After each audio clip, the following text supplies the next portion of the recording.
fun discussion with Ruth Messinger. She moves on beyond American Jewish World Service to what will be her fourth career. So who's counting? We're all waiting to see what that's going to be. Her first was as an educator and a social worker and a teacher in New York. Then a remarkable politician in New York City who became the Manhattan borough president. And in that capacity, one of the things she did was negotiate with a friend who's running for president right now, Donald Trump, and we want to talk a little bit about that. She then ran for mayor of New York City and lost, but beat Al Sharpton in the primary and lost to America's mayor, Rudy Giuliani, in the finals. And I want to hear about trying to become the first woman mayor of New York City and 330-year history of mayors for the city. There's never been a woman. And you would think that New York would be one of those places that would be open to that. She then moved to American Jewish World Service, which she has described, or at least your website has described, as a community of Jewish global citizens committed to repairing the world. And you've been in that role for 18 years, and AJWS has moved from on the periphery, I would say, to the center of international philanthropy and advocacy, and certainly the center in a number of different areas, including very prominently this week, the LGBT area, and I want to talk to you a little bit about that as well. I guess the first thing I wanted to do, though, is ask, since we have a very small group, to ask people to at least identify themselves and say a word about who they are. So, please. Good evening, everybody. I'm Jean Duff with the Partnership for Faith and Development. We serve as bridge between governments and donors and a great variety, a diversity of faith-based organizations in relation to development goals. I've had the privilege of being on a board, or having Ruth be on my board, and working closely with her for a number of years. Thank you. Helene Kessler from the Office of Religion and Global Affairs at the Department of State, and I bring thanks, deepest thanks from our office and from Ira Foreman, who is traveling at the moment. Great, Thank you. John Conley from Grabowski Global Strategies. So we're an international consulting firm that pretty much deal with religious and interfaith issues. Tom Hentliff. I'm a retired attorney, public citizen now, and on the Wilson Council. Michael Gribov. I do consulting and development and strategy. Nathan Bodie. I'm an intern at World Learning. I'm Catherine Schoenberger. I'm in the communications department at World Learning, where Don is our CEO. Emmanuel Gabru. I am an engineer and at the same time I am real estate. Asfa Hadara. I'm with the African Services Committee. I'm a big fan, admirer of Miss Ruth Messinger, and we have known for quite some time, but the most important thing is that Ruth's humanitarian reach out is beyond probably anyone of us believe.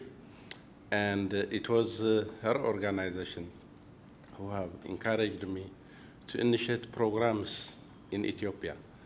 Initially, we started with one. Now we have 5 clinics. We provide treatment, counseling and testing, nutrition, IGA, income-generating activities for destitute mothers. So for me, Ruth is just an angel and I feel bad to see her departing, but I'm sure she is going to be around us. I do give her credit for what she has done worldwide, and I'm just a typical example. The clinics in Ethiopia attest for what has been done to us, and we have a big tree in Addis Ababa as the first clinic named under AJWS, American Jewish World Service. Thank you. Please. ASPAHA and African Services Committee also do a spectacular job with African immigrants in this country. I'm Harry Samuels. I work with Ruth for Ruth at American Jewish World Service on our government affairs team covering our global LGBT advocacy work. So we're just doing introductions, so putting you on the microphone immediately. Sorry, I'm Erwin Rose. I work at the State Department in the Climate Change Office. I used to have the pleasure of working with Ruth when I worked for a state senator on the west side of Manhattan. So it's very clear that this is actually a meeting of the Ruth Messinger fan club.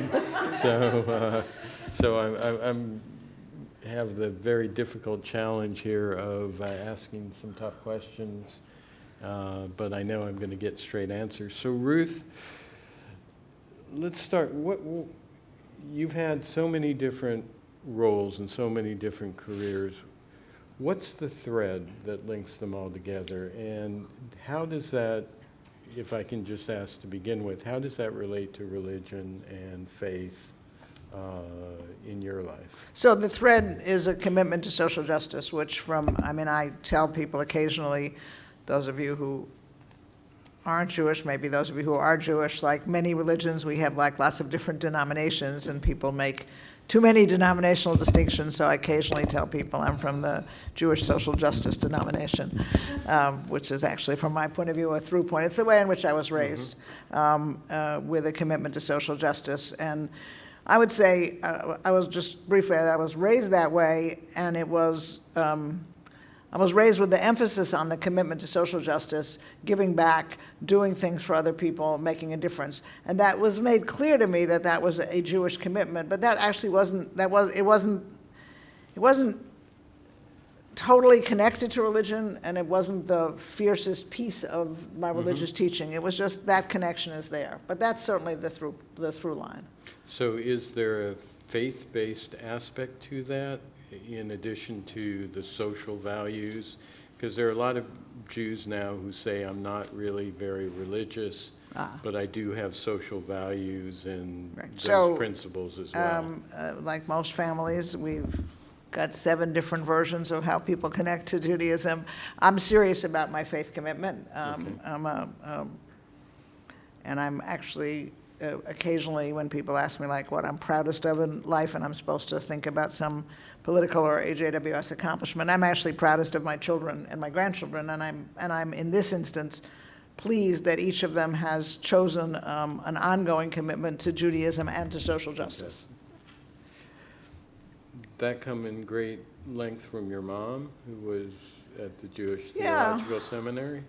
My mom and my mom's dad, so my maternal grandfather, my grandfather at a very early point, because, I'm so old that this goes back to the time of the dinosaurs. So my maternal grandfather, who lived well into my adulthood, was somebody who took his Judaism seriously, but was not particularly religious, was actually less religious than my parents. And it was just like, this has to be expressed in terms of what you do with your, what you do with your business time and what you do with your free time. And he had a whole complicated career, but as he influenced, I'm the oldest grandchild, and as he influenced me and then my sister and some of my cousins, it was like, basically, account for your time on this planet. And my mother carried that on. And then my mother worked in the Jewish community, and a whole piece of her work for the Jewish Theological Seminary was public relations. So a lot of her work was about explaining Judaism and Jewish tradition to Jews and also to non-Jews. And I've heard you speak about the central prayer in Judaism, the Shema, and which says basically to listen as opposed to talk.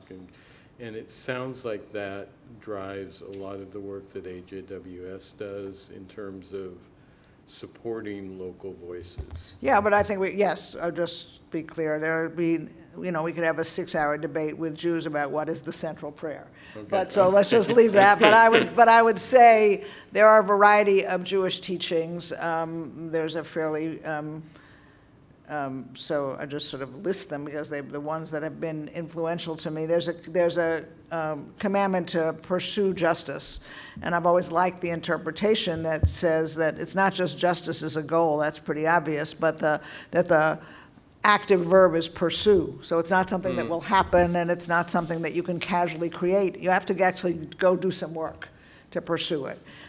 Then there is a phrase which I think most Jews here would agree tends to be overused, but the phrase is tikkun olam, and it means help to repair the world. Mm-hmm. The Shema is one piece of that, and it is a prayer which sounds like sort of the commandment from God to Jews to listen. But yes, I have interpreted that in a much broader way to say what is the power of listening. And what I learned in politics, and what is very much actually that's not fair, I probably learned it first in social work school, and then applied it in politics and in the international human rights and development work that we do, and very applicable in that universe, as you know from your work, right. And that is listen to the people on the ground and let them talk about what kind of work they are doing at African Services Committee, what kinds of things they need, and we need to come to the understanding, all of us, that if the problems of the developing world or the problems of poor people in the United States, if those problems could be solved by people who are sitting in this city or New York or Geneva or London and coming up with the answers, then those problems would all be solved. That's not the way they're going to be solved. They're going to be solved by listening to people. And one of the really positive things I think we've seen recently is this whole notion of the democratization of development. The fact that we are listening to people. And the other, I guess, dominant part of who you are is... This guy knows more about me than I know. He told me on the phone, he started telling me what questions he was going to ask, and I got scared about what he's been reading on the web. Go ahead. Well, I've been reading everything. So I guess the other dominant factor is probably just that you're a New Yorker. And you once said, I'm a New Yorker, born and bred. I walk fast, talk fast, think fast, and stand up fast when the best interests of my city are being sold down the river. Fair enough. There was this interesting conversation in the Republican debates about New York values. What are New York values?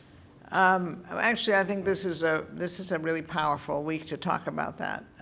New York is a city of unbelievable diversity, and if like everybody, I go out into the city I live in, and on the park I'm privileged to ride my bike in, and the subways that I'm privileged or not privileged to ride on, and don't always think about what is really special about this. But it is a city of amazing diversity, and is a city where virtually every group of immigrants that have come to the United States have had a huge population in New York, and those populations have, in the best of ways, in almost every instance, both kept a piece of their traditions and assimilated into the life of the city. Actually, one of the things that I've been saying to people who are in the Jewish community and in the broader community who are, I'm sorry, I'm just full of opinions, I always have been, but who are absurdly anxious about Syrian refugees, is look at this city. And what I tell them is this month sometime, the New York Times will award a bunch of scholarships to the high school valedictorians of the public high schools in New York. Just read their names. I mean, half of them are Vietnamese. They've been in New York barely a generation. They came here not speaking English. They learned English, and they're the valedictorians of their class. I mean, we profit over and over again from the diversity of the world that comes alive in New York. So not a big fan of building a wall. No, that's very true. And I mean, I think that, let me just say on a broader level, we can come back to this candidate if you want, but I think one of the challenges of the world going forward, and some of the people here who are doing work in country or doing international development work, one of the challenges is, you know, actually I'll take a moment, step back, right? So when I came into AJWS, the people that I was trying to mobilize and organize and get us to give us money kept talking about the third world, and I discovered that actually nobody alive today, except about 3 of us, has any idea what the second world was, so they have no idea why it's called the third world. So we've like taken that phrase out of parlance. But I do want to say that even though I don't like those phrases, the point here is that, in a way, we haven't acknowledged what I would describe as a fourth world, and the fourth world is 60 million immigrants and refugees, people who don't live where it is they wanted to live. So I don't want to start calling them the fourth world, but I want to say, beyond the argument about building a wall or not, I mean, one of the challenges for America, which relates to this issue of diversity and in-migration, and that's why I mentioned the work of African Services Committee, but one of the challenges is we live in a very unusual place. That is, we live in a very large country that has 2 very friendly governments on our borders and 2 oceans. And there's nobody else in the world who lives anything like that. And so we need to be thinking about the history of immigrants and refugees. We need to be thinking about what's happening with these 60 million people. We need to understand that most of the people who are immigrants and refugees, including many of our ancestors who came to America and have thrived here, actually that wasn't their first choice.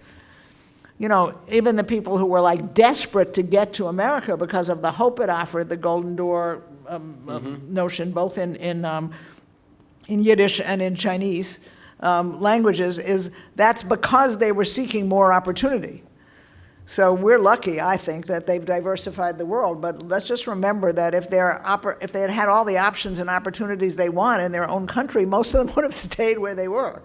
And I think the lack of understanding in this country, not by everybody, but by so many people, about just all of the current dramatic immigrant refugee stories and challenges is astounding. And you know, in the Syrian refugees, as I said, the people who were like telling me their anxieties about the Syrian refugees describe them, I'm sorry to say that this week, but they say that, well, they might be terrorists. And I'm like, no, they're fleeing terrorism, but that is not easily understood. So. Absolutely.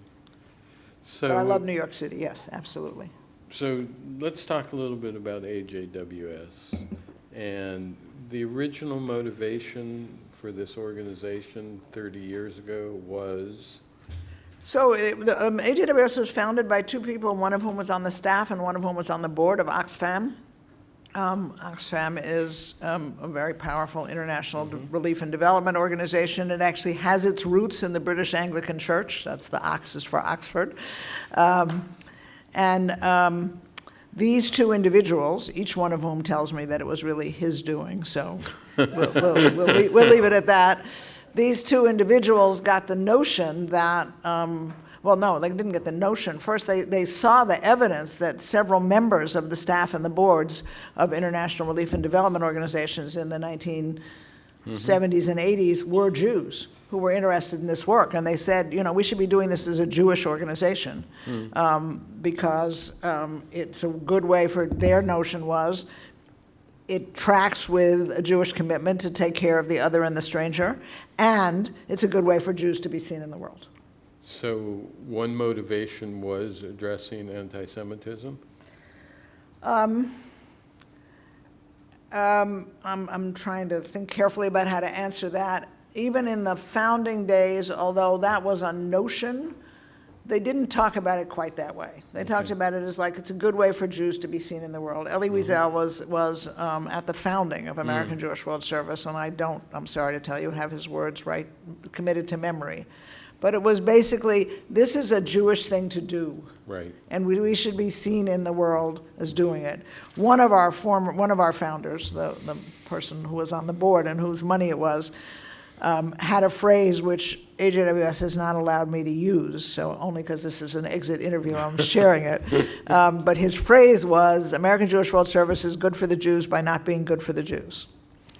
By which he meant, it gives us a good reputation. It doesn't meet the needs of Jews, but it does meet the need of Jews, and it meets the needs of our reputation. It was too complicated for people to follow.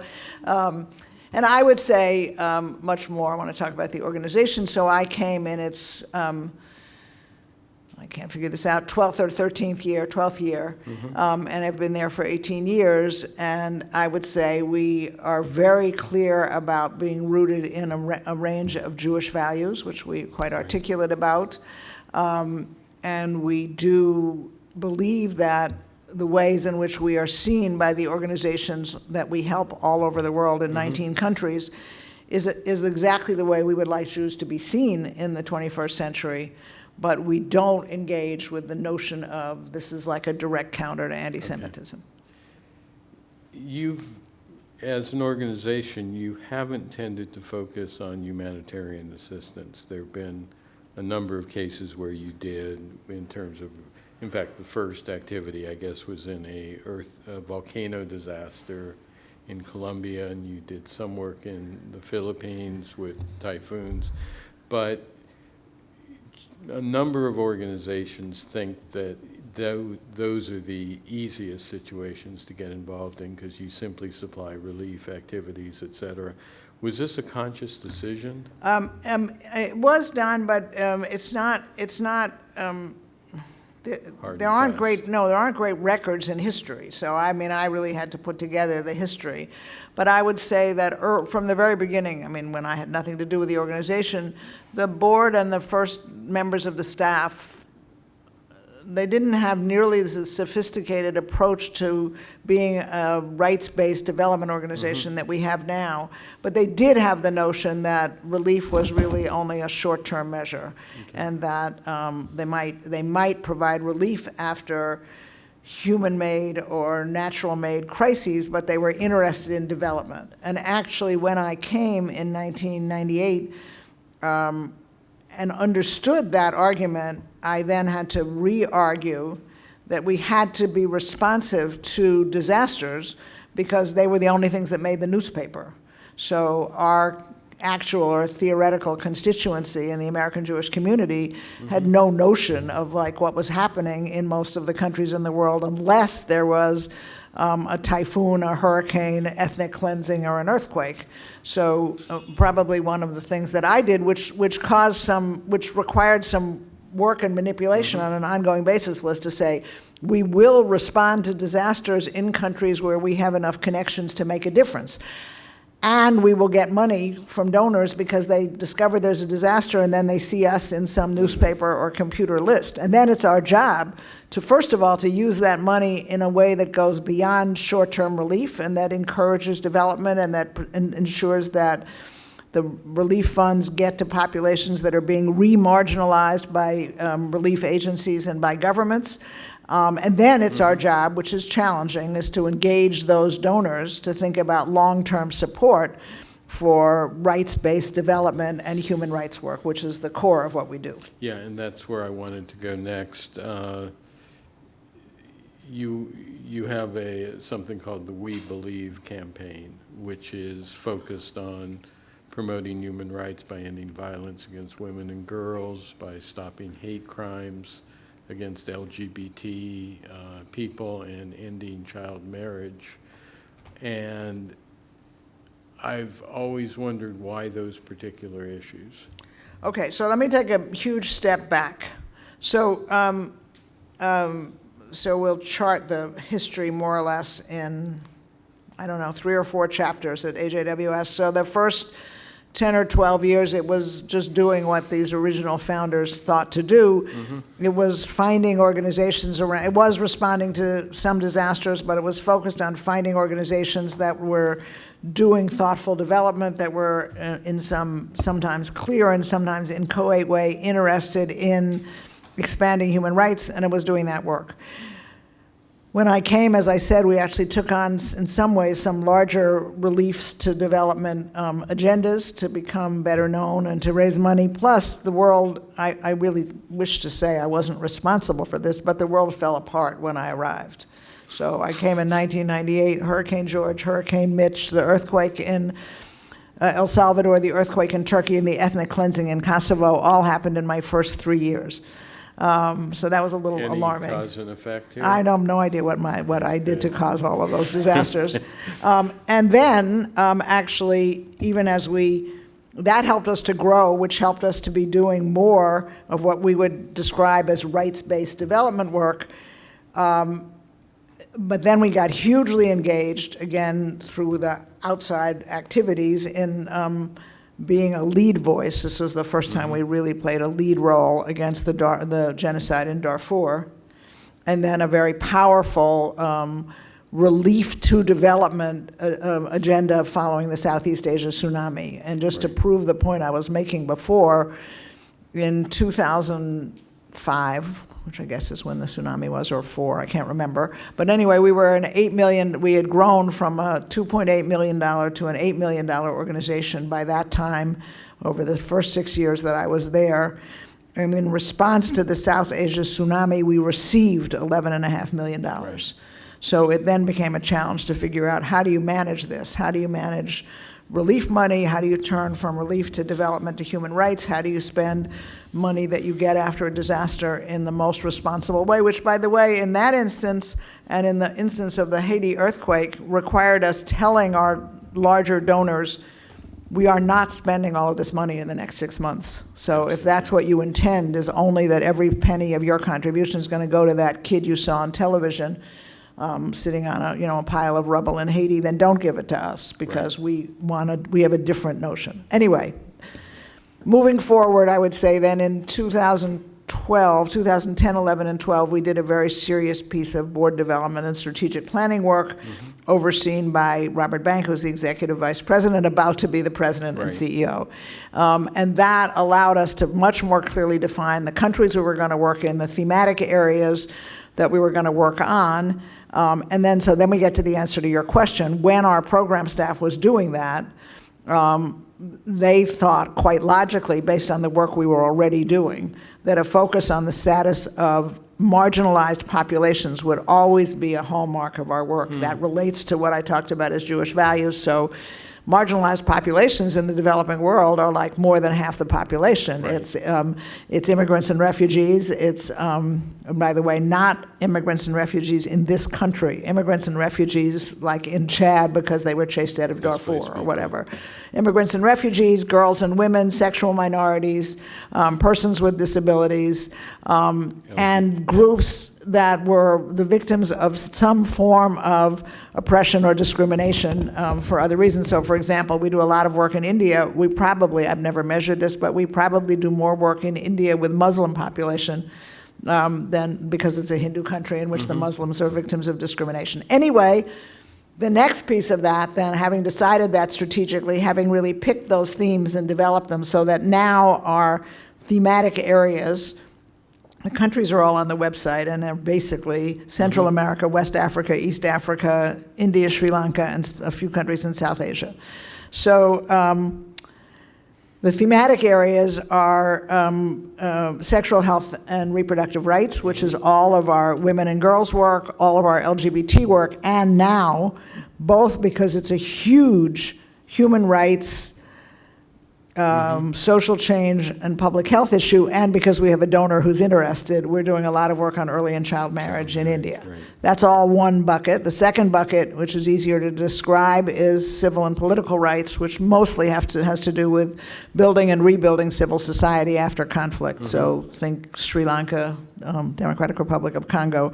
And the third area, which is an area that I see as emerging and becoming ever larger, is natural resource rights and climate justice, which is a lot of big words, but as far as I'm concerned, it mostly has to do with land grabbing. Anyway, you asked about the We Believe campaign, so I want to get back to that.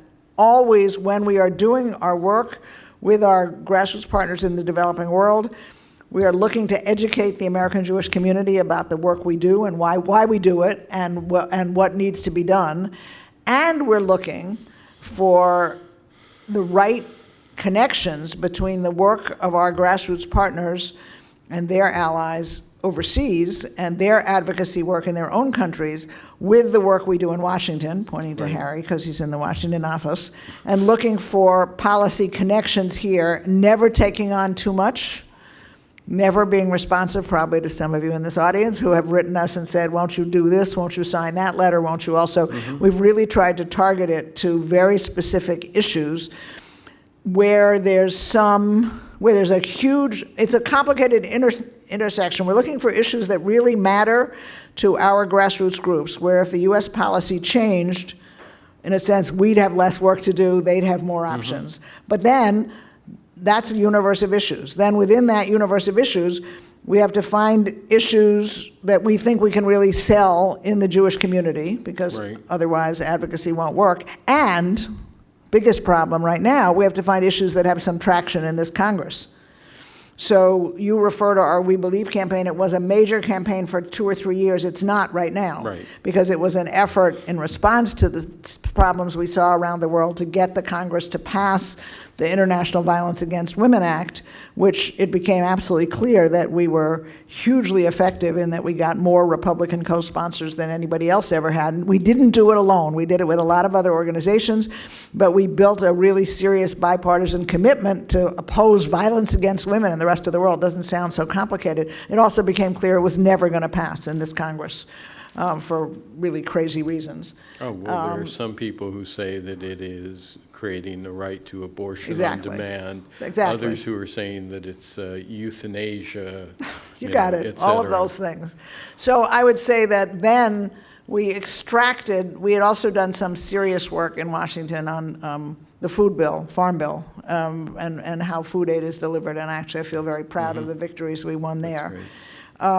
We then extracted, I think that's a fair word, from the We Believe campaign, a focus on LGBT issues, because those are issues that are being advanced by the administration and the executive branch, where there's much more space to work. So we worked very hard with many other organizations for the appointment of Randy Berry as the first ever special ambassador for LGBT issues, special envoy. What's his title?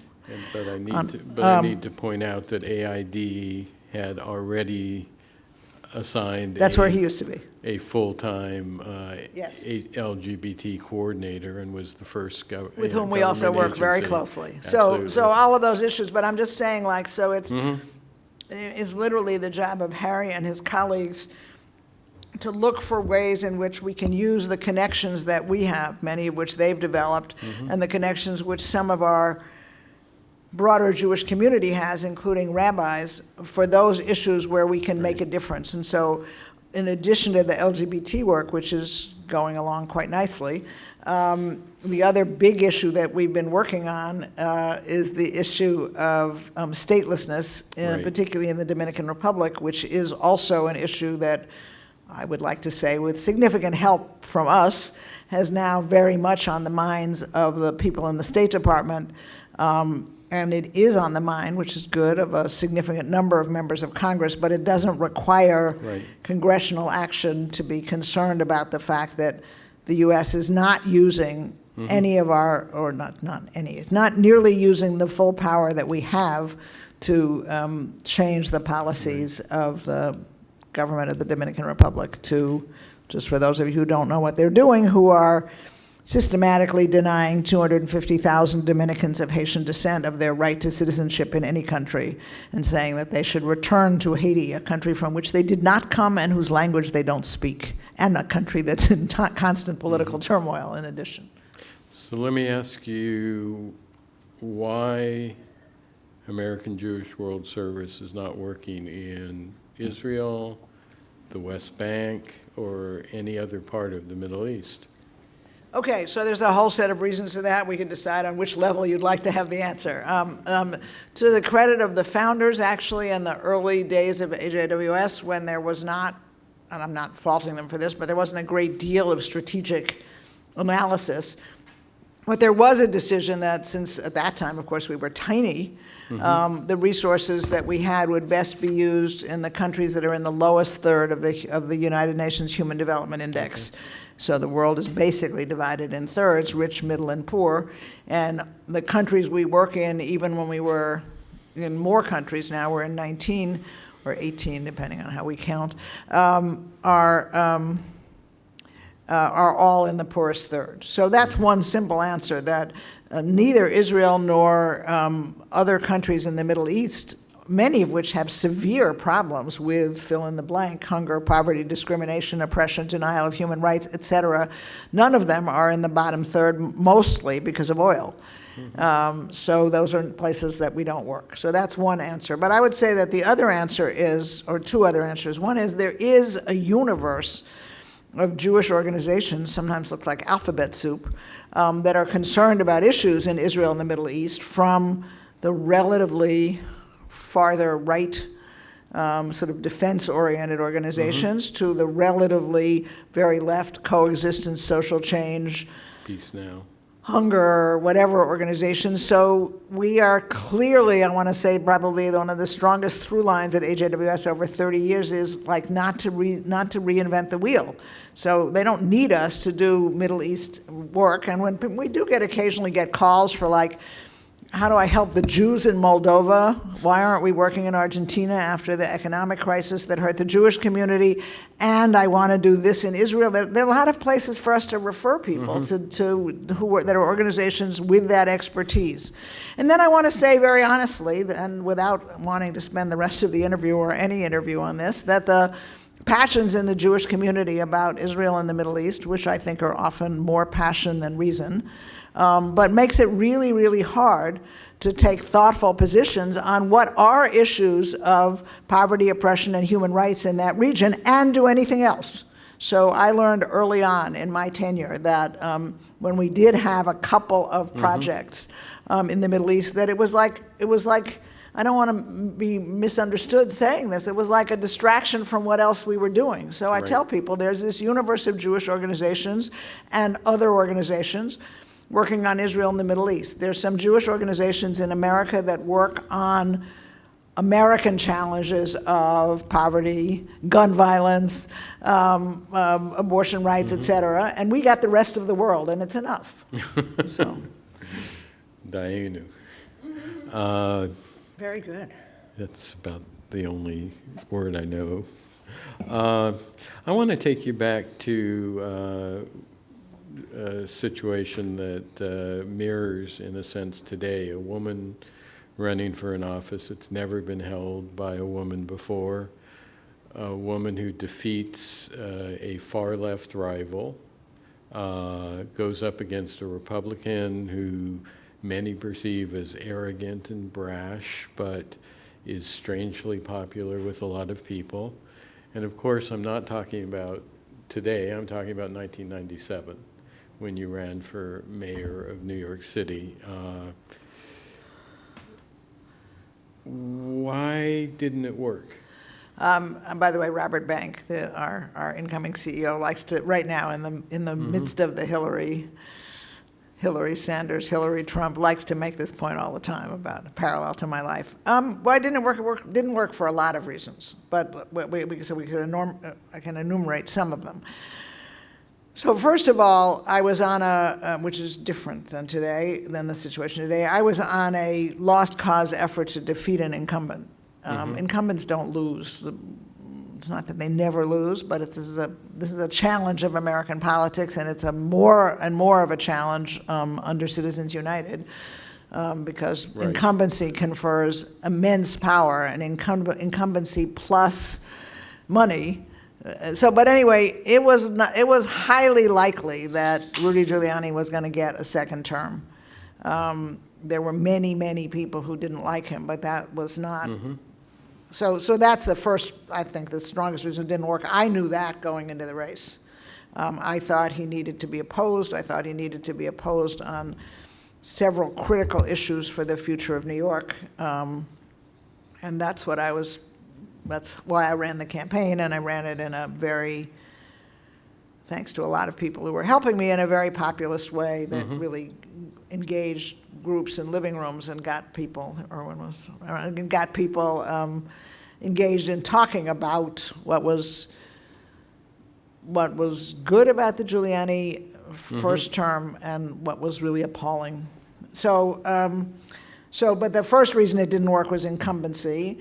And then I want to say, and this is very relevant to a discussion we were just having, you and Jean and I and whatever, we don't yet have in this country, and Trump is in some ways pointing it out and in some ways making it worse, and I don't even know how to sort of dive into it, but we don't have a very responsible media. They profess to more democracy, more broad coverage, more responsibility than is really the case. I mean, I think it's good that the media, many members of the media for the last 3 months have actually been asking what they did that created Donald Trump, because clearly it's exactly what Donald Trump wanted, but they all played his game. Sure. So in New York, well, we didn't have some of the, I mean, Rudy was cleverer than Donald, or not the same kind of person at all, but he did, trying to think of the better word, he did put pressure on some people who would otherwise have naturally endorsed the Democrat sort of saying, which was true, I'm likely to win re-election, and if you're not with me, or if you're with her, or if you're doing too much in this election, it's going to be bad for you after the election. Those threats worked against some people who I would have expected to have been able to rise above that. But they also worked against some media. And labor unions. Labor unions, for sure. You know, it's a complicated role. So labor unions have to, in New York City, most of the powerful labor unions represent various brands of city workers. So this was the mayor with whom they were negotiating and would have to negotiate contracts, and he had let most of those contracts lapse. And to their dismay and chagrin, I actually gave 2 speeches that said that labor unions weren't perfect either. You know, that was part of the early conflict with Sharpton, who was basically, I think it'd be fair to say, simply currying favor with every progressive group without any criticisms and without any sort of clear policy. So I had to deal with that first. So that is sort of like the Clinton-Sanders issue. I want to say a couple of other things. So I think the media, I would say, so let me back up. I love local politics. I love being in government for 20 years. We got huge numbers of things done. I'd be happy to give you a walking tour of Manhattan and show you some of the things that people I worked with helped to be responsible for. I feel very, very good about that. I was very excited about running for mayor. As I said, I knew it was not likely to be successful. My 2 biggest disappointments about running for mayor were some people who didn't, and organizations that didn't support me, even though they supported me, because they were worried about backlash from Giuliani, and some reporters who I felt like part of like what I hoped to do over 18 months of running was to expose some issues, one of the biggest ones of which was severe overcrowding in the public schools. And that only makes a good issue if the reporters will cover it. And there were reporters who didn't cover it, who actually, a leading columnist, who shall remain nameless, actually sent me a note after the election and apologized. And that meant, which I didn't solicit. And, you know, I told him once, 5 years later, you know, I still have your apology note. And he looked totally panicked, like, actually, we're not supposed to do things like that. But he obviously felt really guilty, and I felt really good that he felt really guilty. I want to make one more point about this, and that is, well, 2 more points, because they're pertinent to the Clinton race. So first of all elections depend on turnout. All elections depend on turnout. Polls are misleading. The polls in this presidential race are like totally screwy. They've been screwy since the beginning. You know, with all due respect, what people can't think about in the caucuses in Iowa has nothing to do, should have almost nothing to do with who is the next president of the United States. What we have given immense power to Iowa and Vermont, 2 states which actually don't look like the rest of the United Hey, States. don't criticize Vermont, that's where our headquarters I are. understand that, but it doesn't look like the rest of the United States. It has some great liberals. Anyway, so I'm just saying the outsized power, I know it's not Vermont, but the outsized power of Iowa and New Hampshire is like strange as is in general the extent to which American elections go through state by state when we're trying to elect the head of a country. So it's very complicated.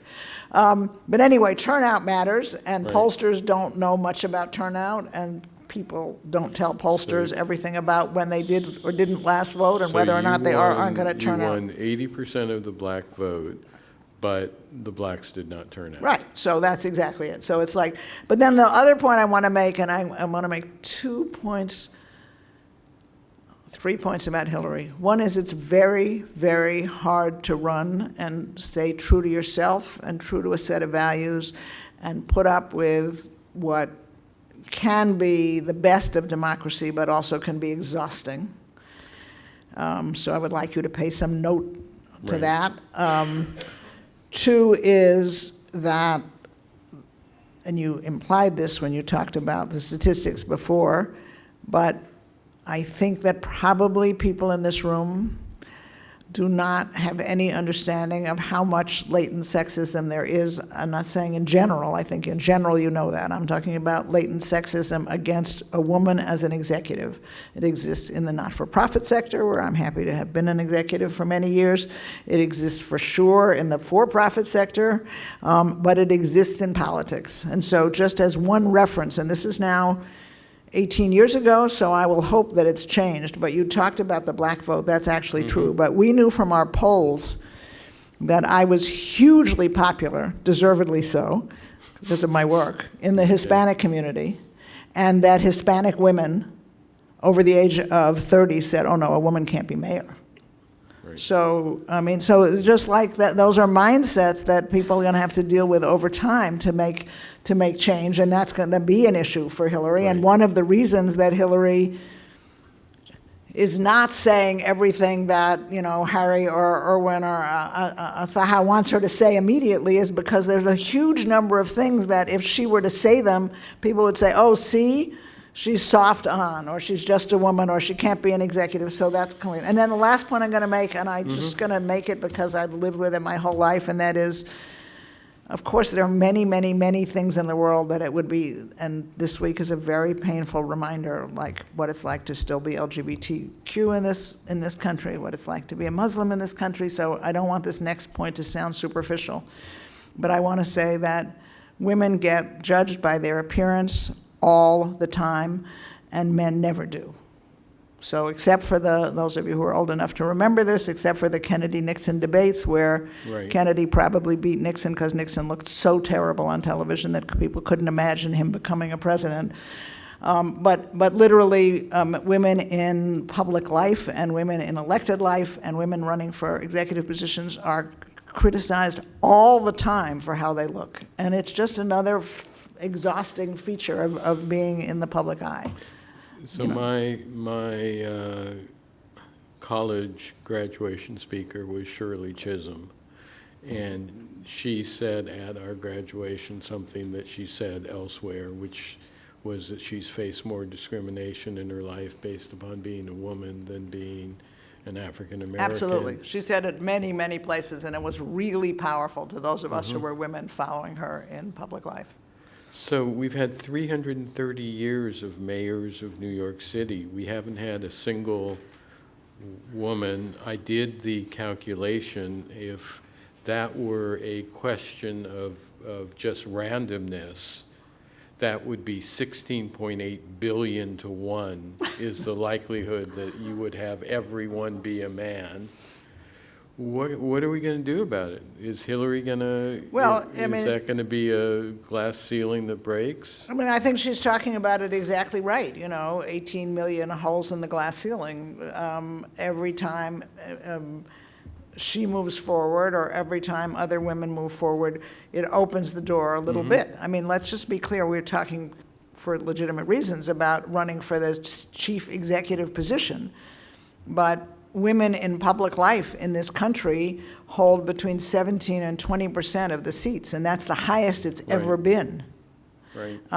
There are, until recently, there were, very few women who got elected to the Senate on their own. That is a large number of the first rounds of women over 200 years in the Senate first got their seats to succeed because their husbands died.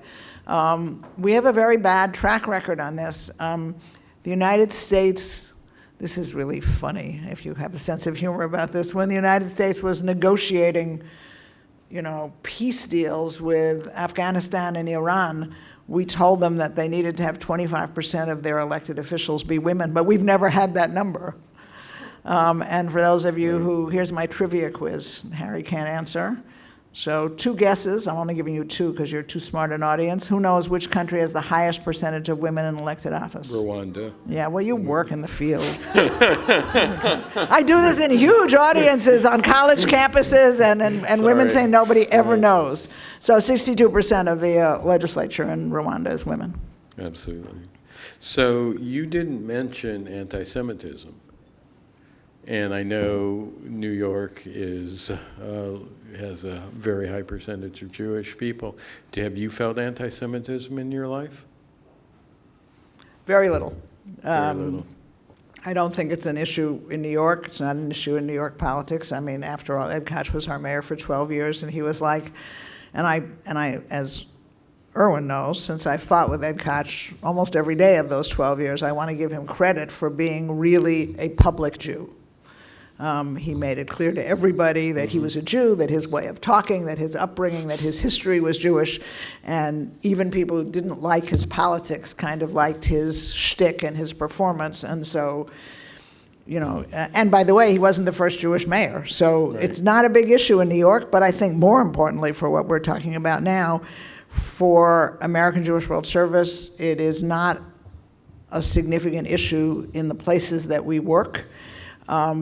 We don't work, by and large, with governments, and we don't work with national religious forces in the countries where we work. But on the ground, we work with Muslims and Hindus and Christians of all backgrounds, and we work with organizations that, and certainly with people who've never met a Jew, some of whom don't actually know that Judaism is a religion.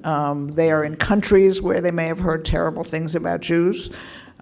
We run into very little of what I would call to be serious anti-Semitism. And it's, in my mind, people are way beyond that. It's just the powers that be that are not beyond it.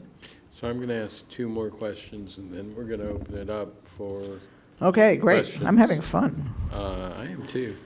Tell me about Robert Banks. Tell me about what? Robert Bank. Oh, so Robert Bank is the incoming, as of next week or the week after, the president and CEO of American Jewish World Service. More to the point, first, he's been the executive vice president at AJWS for 7.5 years. I brought him in when I was facing managerial challenges that I knew I needed help with. So I actually brought him in not to be the heir apparent, but to do the strategic planning work that we needed done.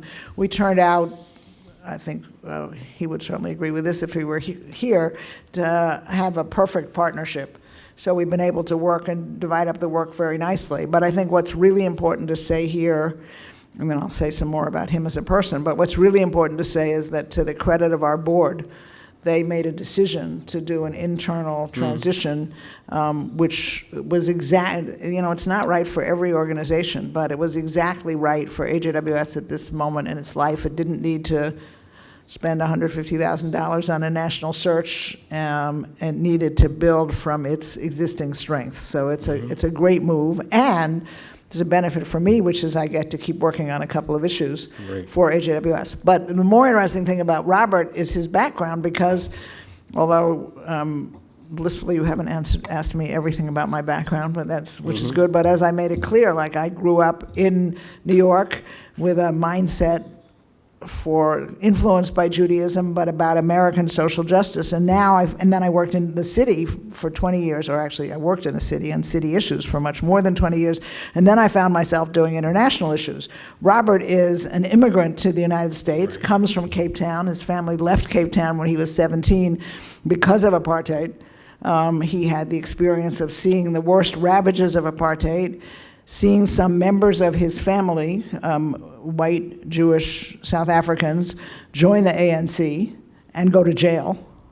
And then he came here as an immigrant, and then he worked, he's actually initially trained as a classical pianist. Then he was in the first graduating class at the City University Law School, which was and still is a great experiment in training lawyers better than they are trained otherwise. And then he clerked for a little while for a judge, and then he worked in New York City Law Department, which is a vast assemblage of lawyers, and he worked in the division, which is where we first met each other, on behalf of New York City prosecuting bad landlords. And then he went into not-for-profit work, and he went to and held several jobs, most particularly COO of Gay Men's Health Crisis, and personally lived through the loss of his partner to AIDS and many of the AIDS issues. And so he has a background that is much more relevant and connected to all kinds of issues that AJWS works on than I do. I love the fact that his grandparents spoke Russian, Yiddish, and Afrikaans. Probably the only one in the world who has that. Well, and when we talk about the Dominicans of Haitian descent, an issue that I referred to before, Robert says to people, it would be like if the U.S. government told me that I needed to move to Belarus. Exactly.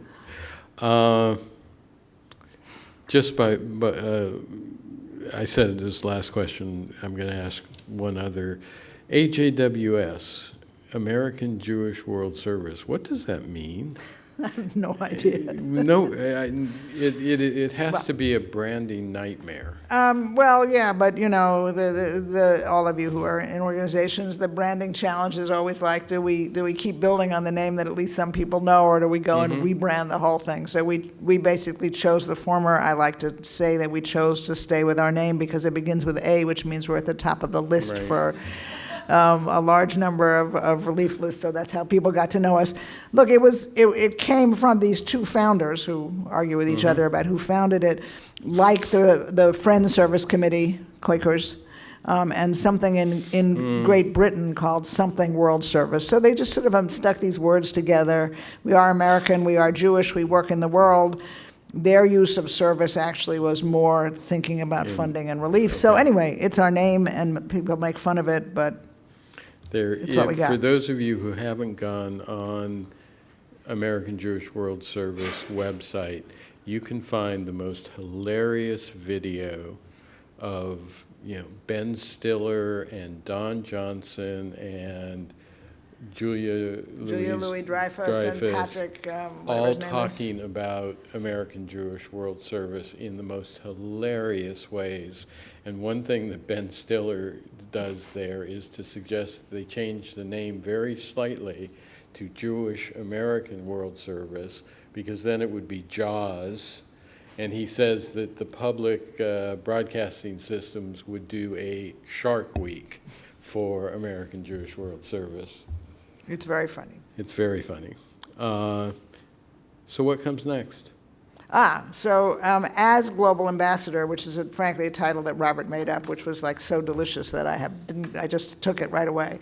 But my actual, so actually a first piece of work, ongoing work, will be, we're doing a gala on November 15th, and it will be done in my honor, and it will be partly to raise money for, we are now of a size where we have to have a larger reserve fund. Right.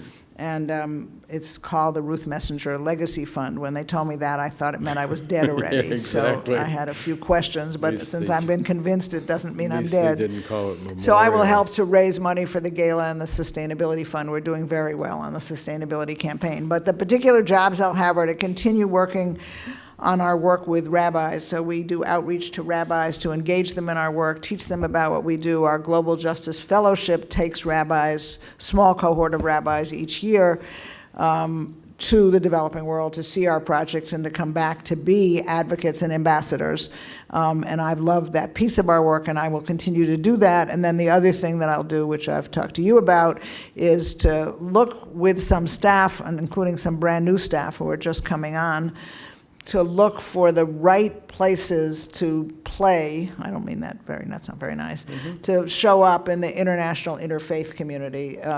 There's important interfaith work being done on the one hand, and on the other hand, I'm quite clear from some of the places I've stepped into on behalf of AJWS in the last decade that some of it is just people sitting and talking and not doing anything. So it'll be a question as to look for which are the right kinds of work. But this is all part-time for AJWS, and I will be looking for other things to do in the, to go back to your first question, in the social justice, social change universe. So if you had your choice of jobs in a Clinton administration, well, I don't think about that much, Don, because the administration's in Washington and I'm in New York. And with all due respect, even to my closest friends, potentially you, other people that I know were going to be in the government. Some of your closest friends are Washingtonians. Well, Washingtonians, more importantly, some of them might be in the administration. I think with respect, although I'd love to see this change more, I think anybody sitting around and proposing that for job X or job Y of any type, we hire a 75-year-old woman, the answer would be no. But to the extent that people can get over their age bias, who knows? I mean, I'd love to work on an ongoing basis on these issues of women and girls. I tell my husband every once in a while, I'm not really serious about this, but maybe if Hillary becomes president, she'll pick one of the countries where we work where no one except me would ever want to be ambassador, and I'll go there. I was actually going to ask that because I think it'd have to be one of the places we work that I love. I never got over the fact that a good friend of mine, who I will try to remain nameless, who was a very good progressive, gave a lot of money to Obama, ended up getting made ambassador to a Spanish-speaking country when he didn't speak a word of Spanish. When I could think of all the people who were donors, who were progressive, I never got it. I've never asked him what it was like. But it's one thing if you go to Senegal and you don't speak Wolof, they understand that. Or you don't speak Amharic, they get that, then they find a language. But to go to a major Spanish-speaking country on behalf of America and speak not a word of Spanish, I never got that. So, but yeah, I would go. I would love to go to some country that. I remember when we were doing work in Darfur, and I had a small group of rabbis who were in Darfur. We were in Darfur and in Chad. I guess on that trip we actually weren't in Darfur. So on that trip we were in Chad, visiting Darfuri and the refugee camps, and then we had 6 hours because of flight changes. So I called the U.S. ambassador to Chad, and I said, you don't know me, my name is Ruth Messinger, I run American Jewish World Service, I'm here with 4 rabbis, and he said, please come over. So that always was my mark for what it's like to be a U.S. ambassador in a few places in the world. I don't think he'd seen an American in 2 years. Well, having, as you know, served as American ambassador in Angola at the height of the Civil War, yes, there are some places that are not quite Paris. Okay, well, when you're in the next administration, Don, and there's one of these countries at the bottom of the 190 list, and they say nobody wants to go there, you say, oh, Ruth might want to go there. It's all yours. Any questions, please? Talk to us about how to energize American Jewish youth to get involved in the causes in which you work. I know there's a lot of things you're already doing.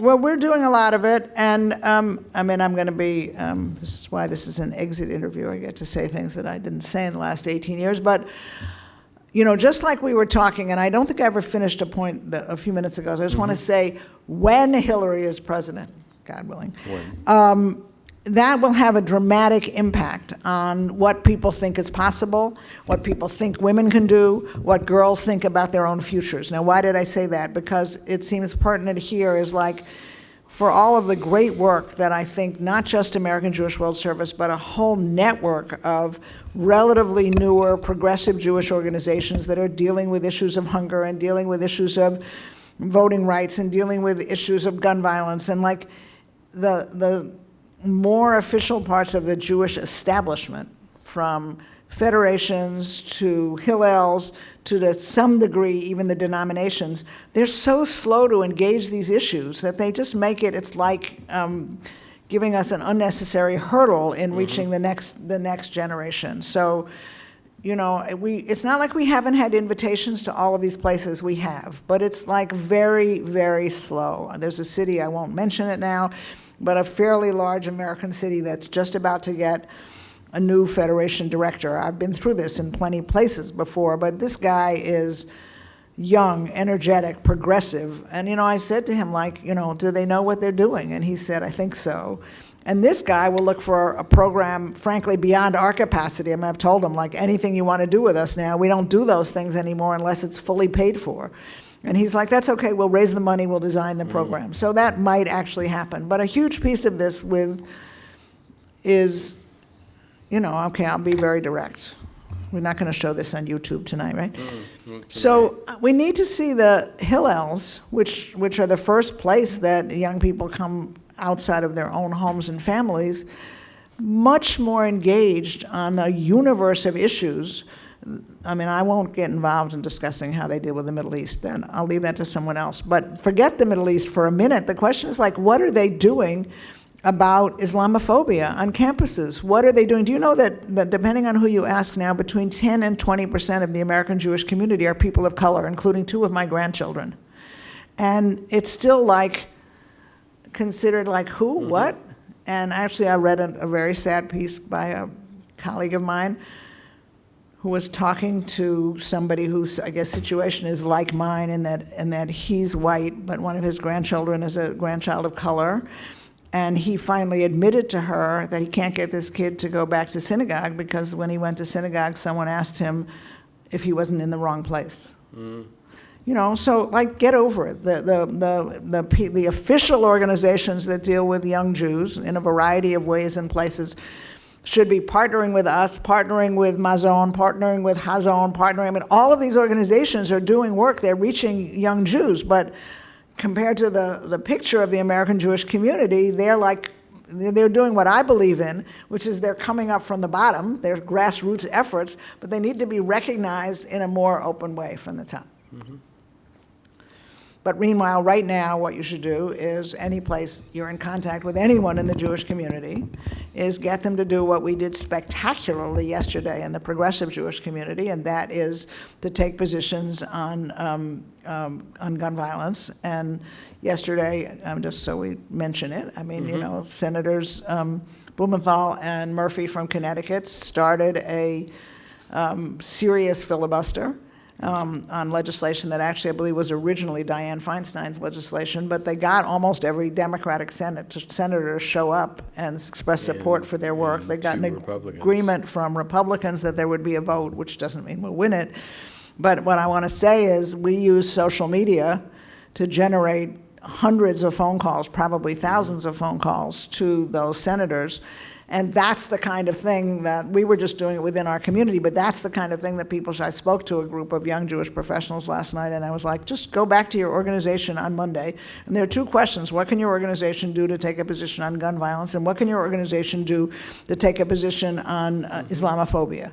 And I said that carefully because I know the organizations in which they work, and the organizations in which they work in the Jewish community already have the good right positions on LGBT work. So it's not like they shouldn't pay attention to that, but Orlando was an infinitely more complicated story, and there are a lot of different entry points, and we are allowing the Jewish community to pick up the worst of Donald Trump's attitude toward Muslims because we're not countering it. So I'm intrigued because Bernie Sanders is a New York Jew, and no one seemed to even mention that in this whole campaign. What, are we beyond that, or was this just a... That just means I have to leave soon to catch my train. Please. It's okay, I have a few minutes. Well, it's not, I mean, I don't know. It's not There was some mention of it. I mean, Bernie is and was so many other things. Okay. You know, there was much, and I think the powers that be, political and media, actually were surprised at how well he did, Right. and didn't think he would be around for long. There was a lot more attention to the Jewishness of Joe Lieberman than there was to Bernie, and that's because it looked for a long time like he might be the vice president of the United States. Right, exactly. So, I guess 2 more questions, if you. Yeah, I'm have the watching time. it. Can I get a Okay. cab here pretty easily? Someone? We can. All right, or an Uber Uber. you. Okay, yeah. Go ahead. Go ahead.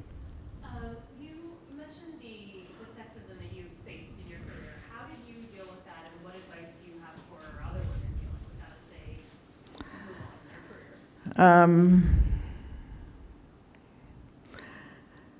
Eleanor Roosevelt said, you know, in order to do the things you want to do in this world, you have to have the hide of a rhinoceros. I don't think it's quite true in the same way, but she was certainly referring not only to being more progressive, a great deal more progressive than her husband, and the wind beneath his wings on some very important issues, but also to being a woman in the world.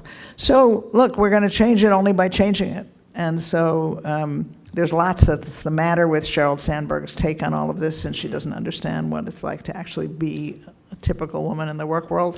But lean in is not a bad piece of advice. I mean, and it's find ways to make a difference. Sometimes they're pretty obvious. I'm appalled even at AJWS, where I'm the CEO, that people from our staff, many of whom are women at a relatively entry level, come to something in our conference room and sit in the chairs on the side instead of taking the first seat available at the table. I speak to audiences all the time about leadership, and nobody sits in the front row. So, you know, it's just like, I mean, you need to be sort of thinking about it, aware of it. In the Jewish community, and it would be a good idea to do this more broadly, but you know, raise the issue of salary inequity. I can do that easily. I'm the second highest paid woman CEO in the Jewish community, thanks to my board. Harry has a car for me in 2 minutes, so. Okay. Just from a purely executive standpoint, you mentioned how many different ways the AJWS has had to kind of adapt to what it's doing. And you also mentioned like picking up the issue of child marriage just because it was a donor's interest. So I was just interested to hear your strategy on how you constantly adapt to address that change. Very thoughtfully. We are actually, it's nice that you picked that up, but I want to say we're an organization that doesn't over-adapt. That is, we tell lots of donors, sorry, we don't do that work. So we've been very lucky as we've built our size and our reputation to have most of our donors giving us general operating support. I wish some people would support advocacy in Washington or outreach to rabbis or whatever, because that would make us a little more whole. But by and large, people like our work, and they let us make the decisions about countries and themes. This was a very, very, very large donor who knew our work and wanted to know if we could work on this issue within the scope of our grassroots commitment, our human rights perspective, and our sexual and reproductive health themes, and the answer was yes. And it's a very exciting work for us because it's work that will be done, God willing, I think she's renewing her grant, over 10 years and with a serious baseline study and serious work on evaluation. So we're willing to adapt for a lot of money if it fits. But we're very careful about it because you can be pulled all kinds of ways by donors. And I don't want to make short shrift of the sexism article. I just think it's like, it's there. I think probably in some ways the biggest issue is to keep raising it in safe ways where you're not going to lose your job. But it's one of these issues. What's up? Sure, you're not going to lose your job. No, but it's one of these issues that is very easy for people to say, oh, it doesn't really exist anymore. It's no longer a problem. And so, and one of the other pieces of advice is if you want, for anybody, if you want to make change in the organization in which you work, do not do it alone. So build, you know, it's standard tactics of organizing and mobilizing and learning how to make social change. Find allies, figure out a strategy, and take it easy, because I don't want people to get fired.